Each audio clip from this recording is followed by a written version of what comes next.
Right, welcome to the great debate. ఏపీలో record స్థాయిలో polling నమోదైంది. గతం కంటే 2.09% ఓటింగ్ పర్సంటేజ్ పెరిగింది. అయితే పెరిగిన పోలింగ్ మార్పునకు ఆహ్వానమా? అధికార పార్టీకి జనం చెక్ పెట్టేశారా, లేదంటే కూటమికే వాత పెట్టారా? 2014లో అధికార విపక్షానికి మధ్య తేడా కేవలం 4% ఓట్లు మాత్రమే. ఏదేమైనా ఈవీఎంలో మాత్రం రెండు పార్టీల భవిష్యత్ అయితే, రెండు ప్రధాన పార్టీల భవిష్యత్ అఫ్కోర్స్ ఈవెన్ దో అలయన్స్లో ఉన్నటువంటి జనసేన కావచ్చు, బీజేపీ కావచ్చు, కంపారేటివ్ ఆ రెండు పార్టీలు పోల్చుకుంటే టీడీపీ పెద్ద పార్టీ కాబట్టి ఈవీఎంలలో ఆ మెయిన్ ప్రధాన పార్టీల యొక్క భవిష్యత్ అయితే నిక్షిప్తమైంది. ఏం జరగబోతుంది, ఎలా ఉండబోతుంది అనే అంశాలు చాలా ప్రాధాన్యత సంతరించుకున్నాయి. ఈసీ స్పష్టంగా ఈరోజు ప్రకటన చేయడం జరిగింది. ఎంత మేరకు పోలింగ్ శాతం వచ్చింది, ఎక్కడెక్కడ ఏ స్థాయిలో పోలింగ్ జరిగింది అనేది చాలా క్లియర్ కట్గా.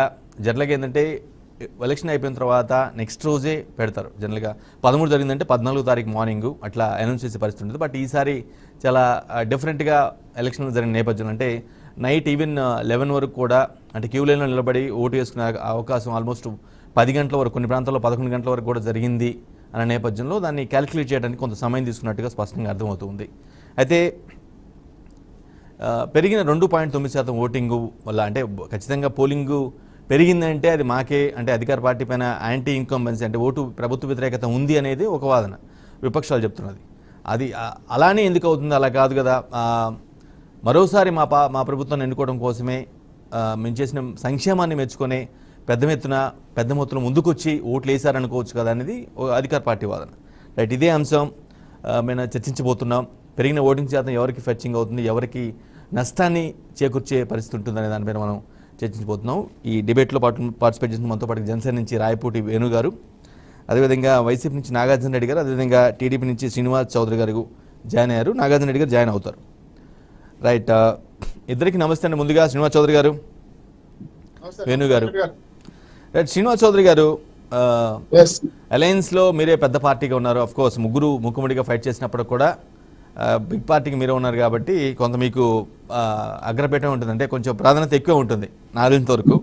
సో పాయింట్ ఏంటంటే రికార్డ్ స్థాయిలో ఓటింగ్ జరిగింది. గతం కంటే 2.9% ఎక్కువగా పెరిగినట్టుగా స్పష్టంగా ఏం చెప్పారు ఈసీ ఏపీ ఎన్నికల ప్రధాన అధికారి ముఖేష్ కుమార్ మీనా స్పష్టంగా వెళ్ళడం జరిగింది. ఈ 2.9% పెరిగిన నేపథ్యంలో ఈ పరిణామాలు ఏ విధంగా ఉంటాయి అనుకుంటున్నారు? ఇది మీకు లాస్ అనుకుంటున్నారా, లేదంటే లాభం అనుకుంటున్నారా? అఫ్కోర్స్ లాస్ అనేది చెప్పరు, ఖచ్చితంగా లాభం అనే చెప్తారు. బట్ ఏ ప్రాస్పెక్ట్లో మీరు లాభం అనుకుంటున్నారు, మీకు యూస్ అవుద్ది, బెనిఫిట్ అవుద్ది అనుకుంటున్నారు? శ్రీనివాస్ చౌదరి గారు. వెంకట్ గారు, మొదట అలాగే మన బీఆర్కే న్యూస్ ప్రేక్షకులకి, ప్యానల్లో ఉన్నటువంటి వేణుగోపాల్ గారికి, అలాగే ఇతరులు వైఎస్ఆర్ నమస్కారం. ఇప్పుడు రాష్ట్రంలో పూర్తి స్థాయిలో స్వతంత్రం వచ్చిన తర్వాత, ఆంధ్ర రాష్ట్రం విడిపోయిన తర్వాత రికార్డ్ 82.1% పూర్తి స్థాయిలో ఎలక్షన్ కమిషన్ ప్రతి చోట ఎంత పర్సెంటేజ్ జరిగిందనే పైన స్పష్టమైన నివేదిక ఇచ్చారు.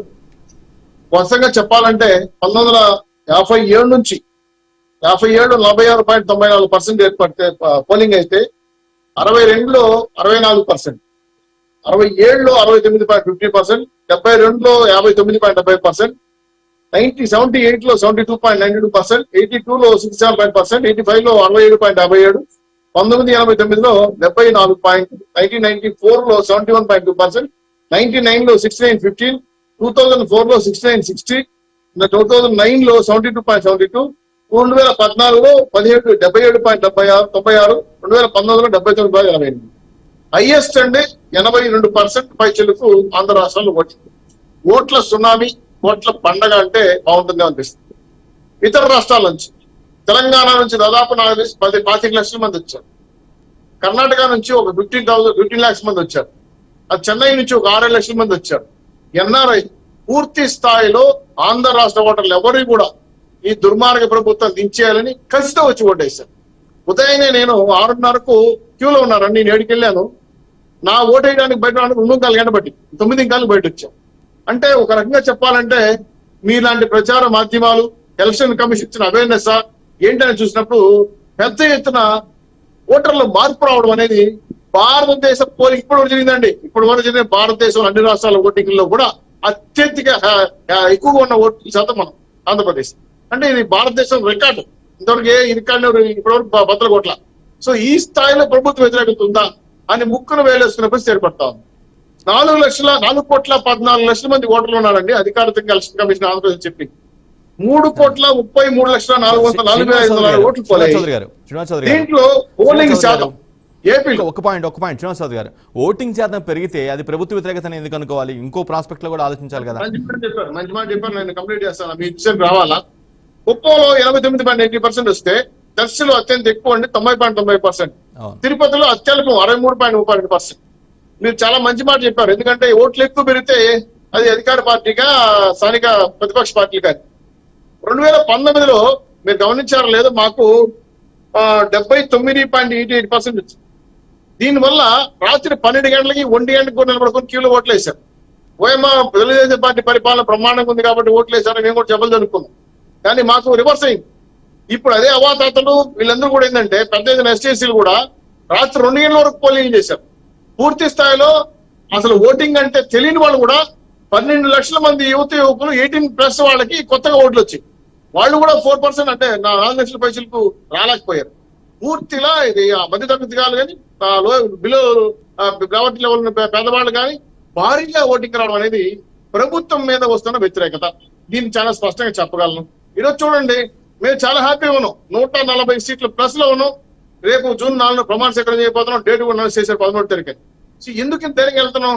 అదే మీరు అధికార పక్షం చూడండి, గొడవలు, ఫ్రస్ట్రేషన్లు, కొట్లాట్లు, తగువులు, ఈ అనవసరమైన రథాంతాలు చేసుకుంటున్నారు కదా తప్ప ఏ ఒక్కరి మొహమైనా కలగబడతా ఉందా? జగన్మోహన్ రెడ్డి గారికి 100 సీట్లు దాటునుంటే, రిపోర్ట్ వచ్చుంటే ఈ పాటికి రాష్ట్రం రావడం కష్టమైంది. ఆయన తెలుసు. అందుకే నేను బ్రహ్మాండ లండన్కి వెళ్ళిపోతున్నాను, మీరు తమ్ముళ్ళు వెళ్ళిచ్చారు తనువు కావాలని చెప్పి రేపు 17 పర్మిషన్ తీసుకున్నాడు. ఆయన జూన్ 6 వస్తాడు. ఇంకా రాడా దేవుడు తెలియాలి మనదే విషయం. ఎందుకంటే రాష్ట్రంలో వీళ్ళు ఇచ్చిన పథకాలు 99.9% రిజల్ట్ లోపల వచ్చేస్తా అన్నారు. పర్మిషన్ తీసుకున్నారు, వెళ్తున్నారు. జూన్ 1 వచ్చేస్తున్నారు ఆయన. అంటే రిజల్ట్ ఎక్కడ అందుబాటులో లేదు. కల్మాడే కూడా వస్తాను వెళ్ళాడు సార్. అంతకుముందు ఆయన వచ్చాడు సార్, వెళ్ళిపోయాడు సార్. మేము ఇవన్నీ నమ్మదలుచుకోలేదు సార్.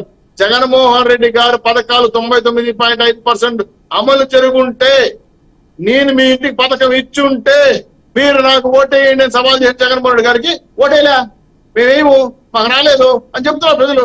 ఎక్కడొచ్చింది చెప్పండి. ఈరోజు నా పండదా చెల్లి, పండదా తమ్ముడు, పండదా అక్క అని చెప్పిన జగన్మోహన్ రెడ్డి గారు మండింది ఆంధ్ర రాష్ట్రం. రాజధాని లేకుండా మండింది, ఉద్యోగాలు లేకుండా మండింది, ప్రత్యేక హోదా లేకుండా మండింది, విశాఖ జోన్ లేకుండా మండింది, మా ఉద్యోగాలు కొలపెట్టారని చెప్పి మండింది, పేదవాళ్ళ స్కీములను తీసేశారని బాధ కలిగారు, అవాతాతలకు పిచ్చని తీసేశారని బాధ కలిగారు. అన్ని రకాల ప్రజలు మండిపోయారు. మండి అదేవిధంగా మా తెలుగుదేశం పార్టీ పగలగొట్టి మీరు చెప్పిన దాని ప్రకారం తెలుగుదేశం ఒక నిమిషం చెప్తాను. ఈ వాయిస్ నాకు వినబడుతుంది మాట్లాడడం. ఎందుకంటే 18 గంటలు పనిచేసి చంద్రబాబు నాయుడు గారు మా పార్టీ ఆఫీస్ మీద గొడవ చేసి కొట్టి ఆయన జైల్లో పెట్టినారు. అప్పుడు మండలేదా? మాకు మండింది కాబట్టే ప్రతిపక్షాలు ఒకటయ్యి జగన్మోహన్ రెడ్డికి పంపిస్తున్నాం. ఆయన లండన్ పోతాడా, వైట్ హౌస్ పోతాడా, ఇంకొక సర్పాటు పోతాడా మాకు తెలియదు. కానీ శ్రీకృష్ణ జన్మస్థానానికి, లండన్ కి మధ్యలో జగన్మోహన్ రెడ్డి గారు ఈరోజు ఓటమిని అంగీకరించేశారు. ఎందుకంటే అన్ని మీటింగ్ లో చెప్పారు, నైసీరు నాకు నేను ఓడిపోతానేమో, నాకు బీజేపీ అండగా ఉంటుందో లేదో నాకు తెలీదు, నా ఎస్సీలు నా బీసీలు అన్నారు. వాళ్ళు ఎవరు ఓట్లేసే పరిస్థితి లేదు, దిశ చట్టం లేదు, మహిళలు పెద్ద ఎత్తున మాకు తిరుగుబాటు వ్యవహారం జరుగుతుందని చెప్పి ఒప్పుకునేశారు కదా. అందుకే ఓటింగ్ శాతం పెరిగింది, ప్రభుత్వ వ్యతిరేక ఓటైంది. కన్సల్ట్ గా జనసేన, తెలుగుదేశం పార్టీ, బీజేపీ పోలైంది. అధికారం చేపట్టబోతున్నాం. బ్యాంక్ 2004 తర్వాత ముహూర్తం పెట్టి పరిపాలించబోతున్నాం. మా యొక్క సూపర్ 6 మేనిఫెస్టో కానీ, ఉమ్మడి మేనిఫెస్టో కానీ ప్రజల్లో దూచుకెళ్ళింది. జగన్మోహన్ గారి మేనిఫెస్టో అటప్లాప్ అయింది. Blockbuster movie Janasena, Telugu Desam party, BJP cinema రేపు నుంచి 4 స్టార్ట్ అవుతోంది. ప్రజలు ఆస్వాదించారు, నమ్మకాన్ని ఇచ్చారు, దీవించారు. రేపు గెలిపించబోతున్నారు, పరిపాలించబోతున్న విషయాన్ని స్పష్టంగా, ధైర్యంగా, మొహమాట లేకుండా మొహమాటంగా చెప్తున్నాను వెంకట గారు. 2019 ఎన్నికల్లో ఓటింగ్ పర్సంటేజ్ చూసి మీరు చాలా ఆనందపడ్డారు, జనం అంతా మీకే వేశారు అని అనుకున్నారు. కానీ దానికి కంప్లీట్ గా వ్యతిరేకంగా వచ్చింది. సేమ్ ఇప్పుడు ఓటింగ్ శాతం పెరిగింది కాబట్టి మీకు జరిగింది ఇలా కూడా జరుగుతుంది అనుకుంటున్నారా? 100% మంచి మాట మాట్లాడారు మీరు. నేను క్యూలో విచారించేది కావునండి. నాకు ఎన్ఆర్ఐలు వచ్చారు, నాకు తెలిసిన ఫ్రెండ్స్ ఆస్ట్రేలియా, యుఎస్, అమెరికా నుంచి దాదాపు నాకు తెలిసి 10 సంఖ్యలో వచ్చారు. వాళ్ళు ఎవరు ఊరికే రాలేదండి. ఎస్టీ, ఎస్సీ, బీసీ, మైనార్టీలు జరిగిన ఇబ్బంది కలిగిన చూసుకొచ్చారు. వాళ్ళు అక్కడి నుంచి రావడం, లక్ష రూపాయలు ఖర్చు పెట్టి రావడం, పక్క రాష్ట్రాల నుంచి జనాలు రావడం, వాళ్ళందరూ నాకు అందువేళ నేను మాట్లాడా. ప్రతి ఒక్కరు అంతేందుకు తెలంగాణలో ఒక ఎమ్మెల్యే చెప్పాడు, ఆంధ్ర రాష్ట్రానికి వెళ్ళిన 90% మంది 100% ఓటర్లలో 90% ఆ కుటుంబానికి ఓట్లు పడ్డాయా, నాకే చెప్పారు ఆ విషయం అని చెప్పాడు. ఇది నేను చెప్పడం కాదు, ఓటర్లు చెప్పారు. అవాతాతలు పింఛన్ లేకుండా అలాంటి సార్ మీకు ఇంకో మాట చెప్పాలి, మర్చిపోయిన ఆ విషయం. మొన్న 12వ తారీఖు గగ్గోలు చేశారు కదా, హైకోర్టుకి వెళ్ళారు కదా, సుప్రీం కోర్టుకి వెళ్ళారు కదా, ఎలక్షన్ కమిషన్ దగ్గరికి వెళ్ళి తలుపు తట్టారు కదా, అయ్యో పేదలకి సంక్షేమం ఆపేశారు ప్రతిపక్షాలని. 2 రోజులు అయింది సార్, 48 గంటలు. మరి 14,105 కోట్లు ఎందుకు పంచలేదు? జగన్ దీవెన పెంచినా, అది అసరా దీవెన, గవర్నమెంట్ దీవెని ఎందుకు నిలిపేశారు ప్రజల మీద? ప్రజలు అప్పుడే అంటే మీకు ఓడిపోతాం నమ్మకం కుదిరిపోయిందా? ఇది కాకుండా డబ్బులు తీసి మీ కాంట్రాక్ట్లు పంచారు, హిందూ వాళ్ళకి, సొంత కాంట్రాక్ట్ వైఎస్ఆర్సీపీ నాయకులకి బిల్లులు పనిచేశారు సార్. దీన్ని బట్టి ఏమర్థమైంది? వీళ్ళకి ప్రజలకు సంక్షేమ కార్యక్రమాలు ఇవ్వాలని ఉద్దేశం లేదు. క్లియర్ పథకాలన్నీ ఉమ్మక్కే, ఇవన్నీ తక్కువ మారక అధికారం గోకర్ణ విద్యలే. కాబట్టి ప్రభుత్వ వ్యతిరేక స్పష్టంగా కనబడింది. అవాతాతలు పంగనామం పెట్టారు జగన్మోహన్ గారి విషయం చాలా స్పష్టం. రైట్. వైసీపీ నేత నాగార్జున రెడ్డి గారు, పెరిగిన ఓటింగ్ శాతాన్ని మీరు ఏ విధంగా విశ్లేషిస్తారు? మీ పార్టీ ఏమనుకుంటుంది ఈ పెరిగిన ఓటింగ్ శాతం పైన? ముందు అక్కడ ఉన్న వాళ్ళందరికీ కూడా నమస్కారము. ఆయన చెప్తా ఉంటే మీరు సంతోషపడండి, 4వ తేదీ వరకు సంతోషపడండి, మేము కాదనడంలే. మీరు చెప్పేది అవ్వాతాతలు కావచ్చు, మళ్ళీ వీళ్ళు మహిళలు కావచ్చు, ఈ రోజు పర్సెంటేజ్ పెరిగిందంటే వాస్తవంగా నేను పంచాయతీరాజ్ అండ్ రూరల్ డెవలప్మెంట్ ప్రభుత్వ సలహాదారుని, అన్ని జిల్లాల్లో తిరిగిన వాడిని. డాక్రా మహిళలకు డైరెక్ట్ బెనిఫిట్ స్కీమ్ వచ్చింది. వాళ్ళ ప్రతి మహిళ అకౌంట్ లో ఎలక్షన్లకు 2014లో 19లో చెప్పిన విధంగా లక్షలాది రూపాయలు లంచం ఇవ్వకుండా, ఆఫీసుల చుట్టూ తిరగకుండా, వాళ్ళు రికమెండేషన్ లేకుండా అర్హత కలిగిన ప్రతి ఒక్కరికి 2,75 కోట్ల రూపాయలు వాళ్ళకు పడింది. కాబట్టి ఈ రోజు మహిళలందరూ డైరెక్ట్ గా ఈ పొద్దు కనివి ఎరగని విధంగా ఈ రోజు వైఎస్ఆర్ పార్టీకి ఓట్లేశారు. అవ్వా తాతలు వాళ్ళు అడిగారు, మేము డబ్బులు, ఒక ఆయన మాకు ఈ ఏరియాలోనే, నువ్వు ఎవరికి వేస్తున్నావు అంటే తెలుగుదేశం అని. గుర్తు ఏందమ్మా అంటే ఫ్యాన్ గుర్తు అని చెప్పింది ఆ ముసలామె. కాబట్టేసి ఎక్కడ జీర్ణించుకొని పోయింది. అవ్వా తాతలకు వైఎస్ఆర్ కాంగ్రెస్ పార్టీ జగనన్న నా మనవడు అని చెప్పేసి అరచక పాలన అంటారు. తలం అంటే వీళ్ళు, నాకు అర్థం కావడం అరచక. జగనన్న పోకూడదు అనే ఉద్దేశంతో ప్రతి విషయంలో కూడా కోర్టులకు పోవడము, ఆపడము, కోర్టులకు పోవడము. ఈ 5 ఏళ్లలో భారతదేశ చరిత్రలోనే ఏ రాష్ట్రంలో కూడా లేని విధంగా హైకోర్టులో కేసులు పెట్టిన పార్టీ ఏదైనా ఉందంటే అది ఒక్క తెలుగుదేశం పార్టీనే.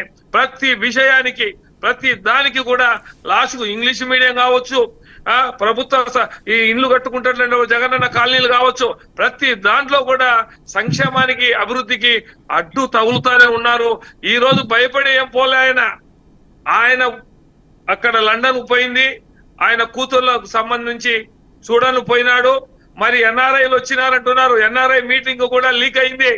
మనమందరం కమ్మ వాళ్ళందరము మనము ఒక్కొక్కరము 2.5 లక్షలు ఒక కుటుంబానికి ఇస్తే, అట్లా 10 మంది వస్తే 10 మందికి ఇవ్వండి, అట్లా వస్తే మనకి కొన్ని కుటుంబాలు 1000 ఓట్లు వస్తాయి మనకని చెప్పేసి చెప్పిన మీటింగులు కూడా మేము చూసాము. కానీ మీరు 2014లో చంద్రబాబు నాయుడు గారు ఇచ్చారు, 600 హామీలు ఇచ్చారు. బాబు వస్తే జాబ్ వస్తుంది, ఇంటికి ఒక ఉద్యోగం, బంగారు బ్యాంకుల్లో తీసేస్తాను, రుణమాఫీ పూర్తిగా చేస్తాను, ప్రతి ఒక్కటి అడిగిందే తడుగా అన్ని చెప్పాడు. మళ్ళీ లాస్ట్ కు నాగార్జున రెడ్డి గారు అని చెప్పేసి ఎలక్షన్ వారం రోజుల ముందరగా పసుపు కుంకుమ అని చెప్పేసి వాళ్ళకి ఇవ్వడము. ఆ పసుపు ఏమో ఆయన పూశారు, కుంకుమేమో జగన్మోహన్ రెడ్డికి పెట్టారు. ఇప్పుడు కూడా నేను స్పష్టంగా చెప్తున్నా, వాళ్ళు 4వ తేదీ వరకు సంతోషం పడినండి. మేము కూడా చెప్తున్నాం, 120 నుంచి ఈ మహిళలు పడిన దాని వల్ల, ఓట్లు వేసిన దాని అవ్వాతాతల వల్ల 120 నుంచి 150 సీట్లు రావడం ఖాయం.